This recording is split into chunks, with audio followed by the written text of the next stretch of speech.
participant, Steve SAX. Right here. The manager or something?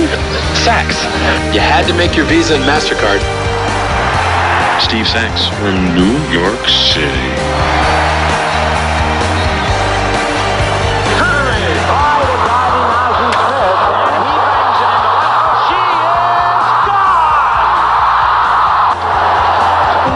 Put behind their neck to keep them down because they are such a tough club. This is the time.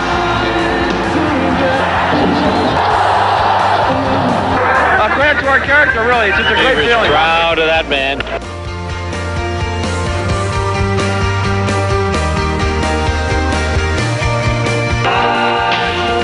Here comes SAX. And the throw. Save! Oh, the Royals are livid, and I don't blame them.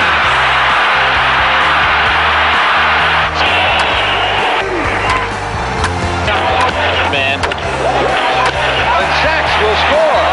When I was playing, I never even saw anybody do anything with steroids. I think, as it is for most players, you know, after the first or second inning is over, it's just like a normal game. Hi, I'm Steve SAX, and I played Major League Baseball for some 15 years. I speak on leadership, personal development, and team building, and also how to utilize your passion and desires. All are highly motivational, which leads to action steps and more productivity in the workplace. Here's a few of my clips. My brother and I had this undying desire to become Major League Baseball players. When you talk about people that have a dream in their life, my brother and I had the same dream, without a doubt, that we wanted to become Major League Baseball players. And I can remember one time watching the game of the week, and growing up in Sacramento, folks, you got to know that you're Giants fans growing up in Sacramento. Is that right? Any Giants fans here today? We got a few. Is there any Dodger fans here today? No. Got a few. Actually, like being a Dodger fan up here is like being a Republican in San Francisco. It just doesn't work. But my brother and I had these dreams, and we were watching the game of the week, and I remember watching the game of the week with my dad there, Giant-Dodger rivalry. I mean, this was just great. You know, I remember it was 1968. I can remember the year. And I'm watching the game, and I told my dad, I said, you know what?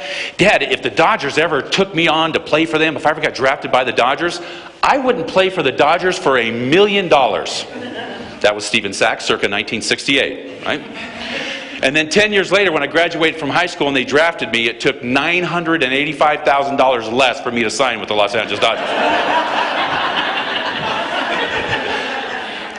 I've had a job since I was 10 years old as a paper boy. Then I was a bus boy, and you know, when a scout comes to your house and he says, I'll give you $15,000 to sign with the Dodgers, and I'm a bus boy that night ready to go wash dishes, it's give me the pen, my brother, before you change your mind. There was no scouts, there was no hoopla, there was no papers, there was no movie cameras there or whatever. It was give me the pen before you change your mind, and I'm inking this thing. Well, thank you very much, ladies and gentlemen, for having me here today. I'm very proud to be here on behalf of Coca-Cola and really talking about what I think is important in building a championship organization. I was fortunate in my baseball career as a member of the Dodgers to bookend my career with that organization with 2 World Series championship teams. And really, the focus on what it is to build that championship organization was obviously teamwork, perseverance, and what I think is the most important is a great attitude. It got to the point where baseball was actually fun again. Because I think what you got to think about is what's your why. What was your why, and why do you want to do something? Well, let me tell you this. If your why in your business is big enough, your how-to doesn't matter. And that's just what I thought about. My why was bigger than this building, and I was not going to let it kill me. So the how-to was inconsequential. So in going through that, I finally got over it. I was so grateful. Folks, I tell you, there was games in Yankee Stadium where we were up by a run, and there was runners at second, third, and 2 outs in the 9th inning, and I was begging for them to hit me the ball. Please hit me the ball, because this game is over. Baseball got fun again. And I never could have done this without leadership in my family. As a former New York Yankee, I don't know about this Dodger thing, but second baseman Steve SAX is with it. I'm like, where's your World Series rings? You said you put them away. Yeah, they're in the closet. Yeah, my Oscars are in the closet. I got big awards. You know, Grant, Patton, MacArthur. You know what? You know what? That's what generals do. They're leaders. They're strong men. They use salty language. Go watch Patton the movie. That's right. This guy is not a media wonk. I mean, what they probably should have done is they probably should have had a public affairs officer on staff there to maybe guard some of this, because if you look at the article, there really is nothing that really comes from him.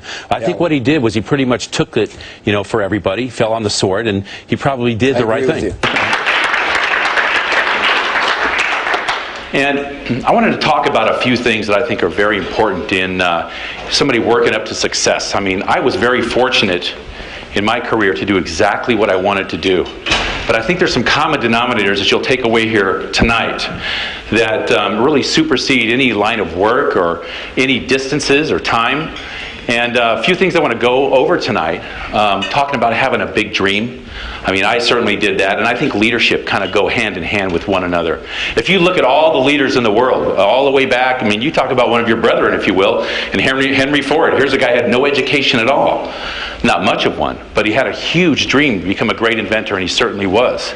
I mean, you go back further than that in the 15th and 16th century, and the great astronomer Copernicus wanted to show us a multiplicity of worlds, and that the universe was built on a heliocentric system and not where the sun is in the center, but not the earth. People thought this guy was a nut when he went through this.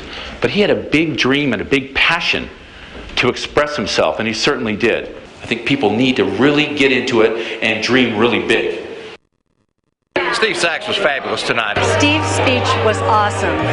It's all about the power of positive thinking and having a goal and working towards it, not being deviated from what you want in life, and how to be an awesome leader. And I thought his speech was wonderful. Excellent. Great inspirational speaker.